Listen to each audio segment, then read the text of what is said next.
Hello everyone. We will continue from our last lecture. In the last lecture हमने discuss किया था to find area of a triangle by using determinant. तो आज हम उसके basis पे और क्वेश्चंस डिस्कस करेंगे. तो let's start with the question. अब देखो, अब ये था हमारा फॉर्मूला कि area of a triangle find out करना बाय यूजिंग डिटर्मिनेंट. तो एरिया का था पॉजिटिव क्वांटिटी और we consider absolute value of the determinant. ये आपको दो चीज़ें मैंने बता दी थी लास्ट लेक्चर में. तो हम यहाँ पे पॉजिटिव क्वांटिटी कंसीडर करते हैं, बट डिटर्मिनेंट की वैल्यू पॉजिटिव भी हो सकती है और नेगेटिव भी हो सकती है. बट हम जब एरिया का क्वेश्चन में एरिया फाइंड आउट करते हैं तो जो हमारा आंसर है उसको हम नेगेटिव साइन नहीं कंसीडर करते, तो पॉजिटिव साइन कंसीडर करते हैं. तो अब एक और क्वेश्चन डिस्कस करेंगे इसके बेसिस पे. अगर सपोज की जाए कि अगर ऐसा हो, अगर आपको गिवन हो कोई 3 पॉइंट, तो प्रूव करना हो कि ये तीनों कोलिनियर हैं. कोलिनियर पॉइंट कौन से होते हैं? जो एक लाइन पे लाई करते हैं. तो अगर प्रूव करना हो कि ये पॉइंट्स कोलिनियर हैं, तो कोलिनियर के लिए क्या प्रूव करना पड़ेगा? तो हम जो एक्सरसाइज कर रहे हैं उसके फॉर्मूले के बेसिस पे ही हम इस क्वेश्चन को प्रूव करेंगे, क्योंकि हम क्या फाइंड आउट कर रहे हैं एक्सरसाइज में area of triangle bye using determinant. तो डिटर्मिनेंट की हेल्प के साथ ही हम इस क्वेश्चन को सॉल्व करेंगे. तो अब अगर तीनों पॉइंट एक ही लाइन पर लाई करते हैं तो ट्रायंगल का एरिया का होगा इनका 0. क्यों? अगर तो पॉइंट ऐसे हैं तो फिर तो मैं बोलूंगा कि ये ट्रायंगल बन रही है तो इसका कुछ एरिया होगा. बट अब तीनों पॉइंट एक लाइन पर लाई कर रहे हैं तो इसका मतलब क्या होगा कि इन तीनों पॉइंट की मदद से जो एरिया बनेगा वो क्या होगा? 0 होगा. अब इन तीनों पॉइंट्स की मदद से जो हमारा एरिया हम फाइंड आउट करेंगे तो वो क्या प्रूव करना पड़ेगा? 0. अगर कोई 3 पॉइंट गिवन हो तो हमें क्या प्रूव करना हो कि दीज आर कोलिनियर पॉइंट. तो क्या करना है? हमें ऐसा डिटर्मिनेंट सॉल्व कर लेना है और डिटर्मिनेंट हमें ऐसा डिटर्मिनेंट बना लेना है इन 3 पॉइंट से, और उस डिटर्मिनेंट की वैल्यू क्या प्रूव कर देनी है? 0. Let's discuss the question. अब हम एक क्वेश्चन के साथ इसको सॉल्व करेंगे. देखिए, तो लिखा है कि यूजिंग डिटर्मिनेंट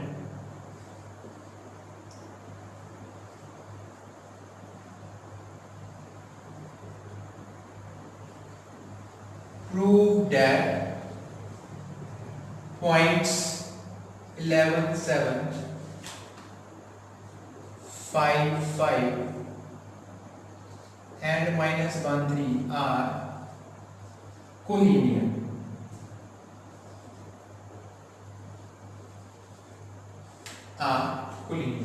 तो मुझे क्या प्रूव करना है कि ये तीनों पॉइंट क्या है? कोलिनियर. तो कोलिनियर पॉइंट कौन से होते हैं? ये डबल एल है.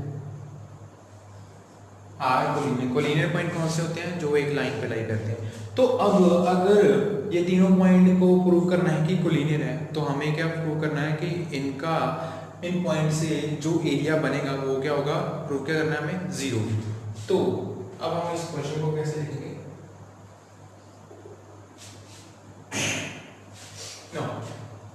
Given vertices are, given points are 11, 7, 5, 5 and -1, 3. तो ये थे तीनों पॉइंट. तो अब एरिया, अब हम एरिया करेंगे. तो एरिया के लिए हम किस डिटर्मिनेंट का यूज करते हैं? इस डिटर्मिनेंट का. तो अब हम यही फाइंड आउट करेंगे. तो ये फाइंड आउट करने के लिए हमें क्या है, इसको डिटर्मिनेंट की फॉर्म में लिखना पड़ेगा इन पॉइंट्स को. तो क्या लिखेंगे? Therefore area of triangle. अगर ये तीनों पॉइंट एक ट्रायंगल बना रहे हैं तो उसका एरिया क्या होगा? 1/2, 11, 7, 1, 5, 5, 1, -1, 3, 1. तो ये है हमारे पास. तो अब इस डिटर्मिनेंट को करना है सॉल्व. तो सॉल्व करने के लिए आप एक्सपेंड कर दो चाहे फर्स्ट रो के अकॉर्डिंग चाहे फर्स्ट कॉलम के अकॉर्डिंग. मैं एक्सपेंड कर देता हूँ फर्स्ट रो के अकॉर्डिंग. तो फर्स्ट रो के अकॉर्डिंग हमने एक्सपेंड किया तो 11, 5 -3, 5 -3 -7, 7 के सामने वाले छोड़ देंगे. तो क्या होगा? 5 + 1, 5 + 1 और +1, तो क्या आ जाएगा हमारे पास 15 + 5, 15 + 5, तो हमारे पास ये वैल्यू बच गई है। देखिए 11 × 5 to 7 × 6 + 15 + 5, ठीक है, तो 1/2, दिस इज 22 - 42 + 20, तो चेक करो 1/2 × 0, दिस इज इक्वल टू 0, तो एरिया क्या आ गया हमारे पास 0, तो क्या प्रूव हो गया, दीज 3 पॉइंट्स आर कोलिनियर।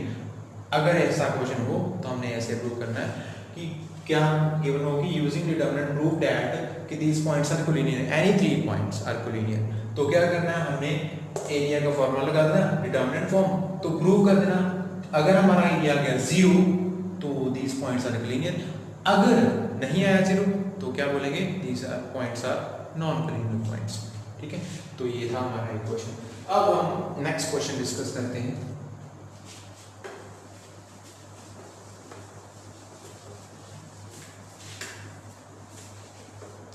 अब चेक करते हैं, तो देखिए हमारे पास ये जो अब क्वेश्चन करेंगे वो इस एक्सरसाइज में इंपॉर्टेंट क्वेश्चन है। तो अब क्या लिखा है उन्होंने कि find the value of k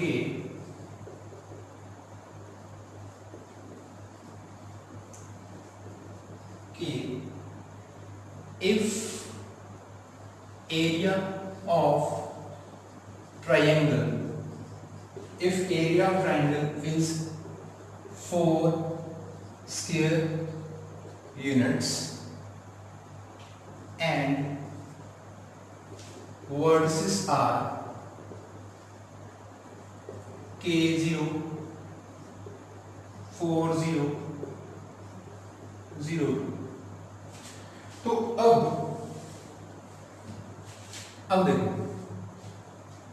अब इस क्वेश्चन को देखो आप अच्छे से, एक बार क्वेश्चन को देखो, क्या लिखा है कि find the value of k if area of triangle is 4 square units. तो अब इस क्वेश्चन में हम क्या यूज कर रहे हैं, कब गिवन क्या है, पहले तो ये देख लेते हैं, यूज की बात में बात करते हैं। तो अब गिवन क्या है, गिवन है कि find the value of k if area of triangle is 4 square unit. तो अब एरिया गिवन है हमें, एरिया क्या है हमें गिवन है। अगर इस ट्राइंगल का एरिया, कोई किसी भी ट्राइंगल का एरिया गिवन है और उसकी वर्टिसेस भी गिवन है, क्या, एंड वर्टिसेस आर, तो ये थी वर्टिसेस। तो अब हम इस क्वेश्चन को कैसे लिखेंगे, according to the given condition, जो हमारी कंडीशन गिवन है, according to given condition area of triangle equals to 1/2 इन वर्टिसेस से जो हमारी ट्राइंगल बनती है उसका एरिया अब गिवन है हमें। एरिया ऑफ ट्राइंगल क्या गिवन है, 4 स्क्वायर यूनिट, तो एरिया ऑफ ट्राइंगल आएगा क्या 1/2, तो हम इस इन वर्टिसेस को डिटरमिनेंट फॉर्म में लिख लेंगे। तो क्या लिखेंगे ऐसे, k0, 1, 4, 0, 1, 0, 2, 1, तो ऐसे लिखेंगे हम, चेक कर लो, क्योंकि क्या लिखा है कि find the value of k, ये तो अलग बात होगी। अब क्या बात करें कि if area of triangle is 4 square and vertices, तो उसकी वर्टिसेस गिवन है, तो वर्टिसेस के बेसिस पे हम एरिया फाइंड आउट कर सकते हैं। बट एरिया क्या है हमें गिवन है, क्या है हमारे पास area, this is equals to 4 square units, ये हमारे पास एरिया गिवन है, this area is given. But यहाँ पे हम एक बात भूलेंगे नहीं, वो क्या कि एरिया की थी, मैंने क्या बोला था कि एरिया क्या था, पॉजिटिव क्वांटिटी। अगर वो पॉजिटिव है तो जब हम एरिया फाइंड आउट करते हैं कि हमें सिर्फ ऐसे, अगर ऐसे गिवन हो कि हमें 3 वर्सेस गिवन हो, तो क्या बोले लास्ट लेक्चर में जैसे हमने क्वेश्चन किया था कि क्या बोलेंगे, find the area by using determinant. तो हम इस फॉर्मूला को लगा देंगे, तो और हमारे पास चाहे पॉजिटिव वैल्यू हो चाहे नेगेटिव वैल्यू हो, तो हम क्या पॉजिटिव वैल्यू कंसीडर करते हैं, क्योंकि एब्सोल्यूट वैल्यू डिटरमिनेंट ही कंसीडर करेंगे। तो अब हम यहाँ पे क्या कंसीडर करेंगे, क्योंकि डिटरमिनेंट की पॉजिटिव वैल्यू भी हो सकती है नेगेटिव भी, तो हम एरिया के लिए यहाँ पे लिखेंगे प्लस माइनस। हमें गिवन तो है 4 स्क्वायर यूनिट, बट यहाँ पे क्या आएगा +-4। ये मैं यहाँ से रब कर रहा हूँ 4, ये हमारे पास क्या आ गया। अब क्या है कि एरिया ऑफ ट्राइंगल हमारे पास क्या गिवन है, +-4। तो अब हम इस लेफ्ट हैंड साइड को सॉल्व करेंगे और हमारे पास k की वैल्यू, हम ये जो k की वैल्यू है हम इसको फाइंड आउट करेंगे। तो लेफ्ट हैंड साइड, अब मैं इस फॉर्मूले को रब कर रहा हूं। तो दिस सिंप्लाइज दैट हमारे पास आ क्या गया, this simplifies that 1/2 k01401021 equals to +-4। तो देखो ये 2 डिवाइड हो रहा है, यहाँ पे आ गया मल्टीप्लाई हो जाएगा। तो हमारे पास क्या बनेगा k01401021 इक्वल्स टू +-8। तो अब इसको एक्सपेंड कर दो, और एक्सपेंड कर दो, देखो किसके अकॉर्डिंग एक्सपेंड कर देंगे, अब चेक कर लो। अगर मैं इसको एक्सपेंड कर दूं अकॉर्डिंग टू कॉलम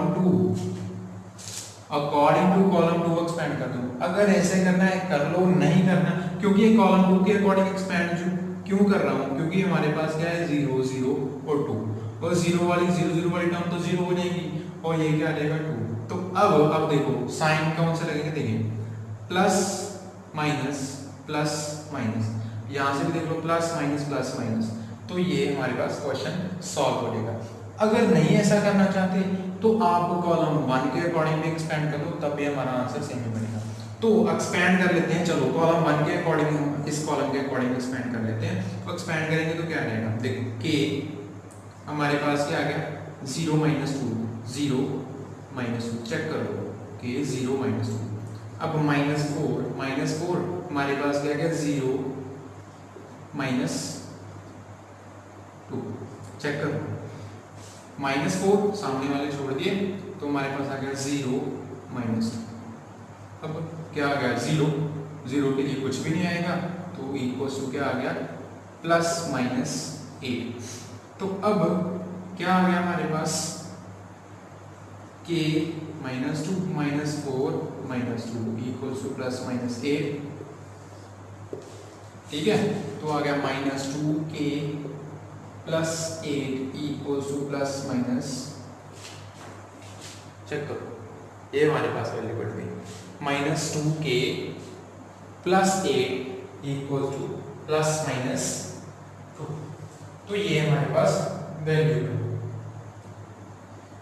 ठीक है, देखो अब चेक करो।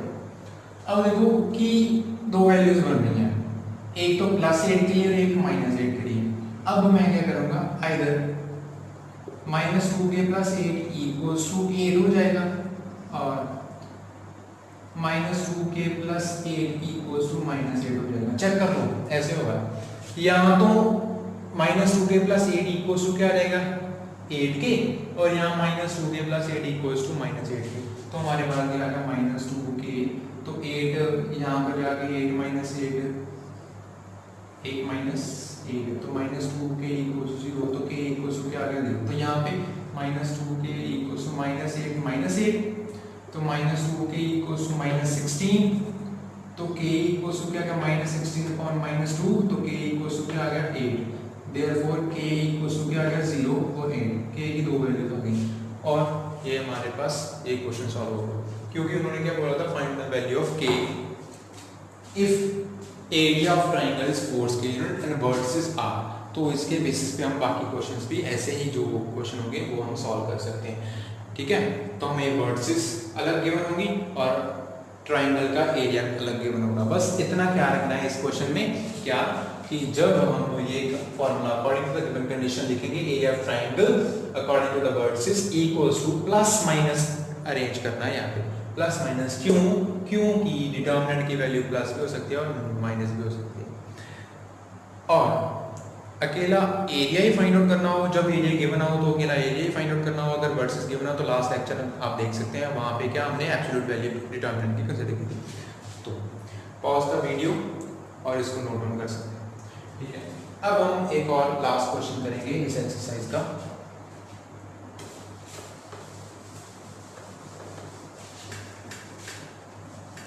अब ये जो क्वेश्चन किया था उसमें मैं किसी भी कॉलम के अकॉर्डिंग या किसी भी रो के अकॉर्डिंग एक्सपेंड कर सकता हूँ, इसमें नो प्रॉब्लम विद दैट। आपको बस एक्सपेंशन आनी चाहिए कि एक्सपेंड कैसे करना है, ठीक है। तो अब देखो नेक्स्ट क्वेश्चन है कि find equation of line, find equation of line joining points 1, 2 and 3, 6 using determinant। तो अब हम एक्सरसाइज जो कर रहे हैं, जो हम एक्सरसाइज कर रहे हैं उसमें क्या है, हम किसका फॉर्मूला नोट डाउन किया कि find the area of triangle with the given vertices, ठीक है। तो उसी फॉर्मूले का यूज करके हम इसमें इस क्वेश्चन को भी सॉल्व करेंगे। तो अब उन्होंने बोल दिया कि find the equation of line joining points, इन दोनों पॉइंट्स को ज्वाइन करने वाली लाइन की इक्वेशन फाइंड आउट करनी। तो अगर मैं बात करूं कि देखो ये दो पॉइंट्स हैं 1, 2 और 3, 6, ये दोनों को ये लाइन ज्वाइन कर रही है, बट इस लाइन की इक्वेशन फाइंड आउट करनी है। तो मैं क्या करूंगा, इस लाइन पे एक और पॉइंट कंसीडर कर लूंगा x y, इस लाइन पे एक और पॉइंट कंसीडर कर लूंगा x y।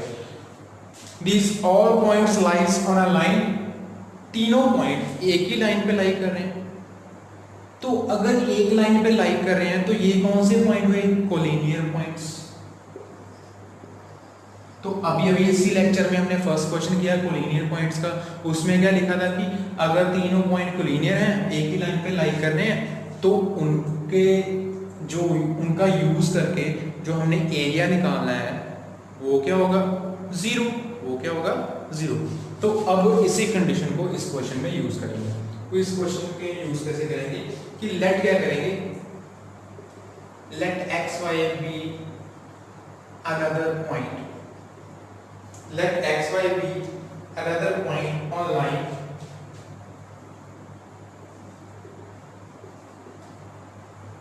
joining 1, 2 and 3, 6। मैंने xy एक और पॉइंट कंसीडर कर लिया जो किस लाइन पे, जो 1, 2 और 3, 6 को ज्वाइन कर रही है। तो अब उस लाइन की इक्वेशन में फाइंड आउट करनी है, वो कैसे, तीनों पॉइंट एक ही लाइन पे लाई कर रहे हैं, तो क्या होगा, therefore area of triangle equals to क्या होगा, जीरो। क्यों, क्योंकि जो इन पॉइंट से हम एरिया ऑफ ट्रायंगल निकालेंगे वो क्या होगा, जीरो, वो क्या होगा, जीरो। तो अब क्या रहेगा 1/2, तो पॉइंट क्या है 1, 2, 0, 3, 6, सॉरी 1, 2, 1, 3, 6, 1 और x y 1 इक्वल्स टू क्या आ गया, जीरो। ये लिखूंगा पहली पॉइंट 1, 2, 1 जैसे वर्टिसेस लिखते हैं 1, 2, 1, दूसरा 3, 6, 1 और तीसरा x y 1, x y 1। अब मैं क्या करूंगा, इसको सॉल्व करूंगा। तो सॉल्व करने के लिए अब ये 2 नीचे डिवाइड हो रहा है, तो जाके क्या होगा, मल्टीप्लाई, 2 मल्टीप्लाई 0 तो मल्टीप्लाई हो गया तो 0। तो अब मैं इसको एक्सपेंड करूंगा तो क्या आएगा 1, 2, 1, 3, 6, 1 y 1 equals to 0 आ गया। तो expand according to first row कर लो, फर्स्ट कॉलम कर लो, जैसे मर्जी कर लो। अब मैं एक्सपेंड कर रहा हूँ अकॉर्डिंग टू फर्स्ट रो। तो अगर फर्स्ट रो के अकॉर्डिंग एक्सपेंड करते तो 1 हमारे पास आ गया 6 माइनस y, चेक करो 6 माइनस y माइनस 2 ये और ये छोड़ दिया तो 3 माइनस x प्लस 1 तो इसके हिसाब से 3y, 3 मल्टीप्लाई y तो 3y आ गया माइनस 6 मल्टीप्लाई x तो क्या आ गया 6x इक्वल्स टू 0। तो अब हमारे पास क्या बन गया 6 माइनस y मल्टीप्लाई 1 तो 6 माइनस y रह गया माइनस 2 तो 3 माइनस x प्लस 1 तो रह गया 3y minus 6x equals to 0। तो हमारे पास आ गया 6 माइनस y जो minus 2 multiply 3 minus 6 minus 2 multiply minus x plus 2x minus 2 multiply minus x minus minus plus 2 multiply x 2x plus 3y minus 6x equals to 0। अब ये 6 positive और ये 6 negative cancel हो गए। माइनस का 6x और positive का 2x, हमारे पास क्या बच गए माइनस 6x और पॉजिटिव 2x, तो क्या बच गया माइनस 4x। अब 3y पॉजिटिव और माइनस y, तो क्या बच गया हमारे पास प्लस 2। तो अब इनमें से क्या कॉमन निकाल सकते हो, अगर कॉमन निकालना है तो माइनस कॉमन निकाल लो और क्या निकाल लो 2 कॉमन निकाल लो। 2 और माइनस कॉमन आ गए तो ये आ गया हमारे पास आ गया 2x माइनस वाई इक्वल 0। तो ये माइनस टू इधर आगे क्या हो जाएगा डिवाइड हो जाएगा, तो क्या बनेगा 2x minus Y equal 0। Check कर लो, तो ये हमारी क्या है, this is the required equation of the line joining points 1, 2 and 3, 6। तो ये हमारी आ गई equation of line, required equation of line. तो ऐसे ही हमने इसके बेसिस पे और भी जो इसके रिलेटेड क्वेश्चन है वो सॉल्व कर लेते हैं। आई होप सो आपको ये लेक्चर अच्छे से समझ आया होगा। With any kind of problem, regarding any kind of problem, you can comment in the comment box. Thank you.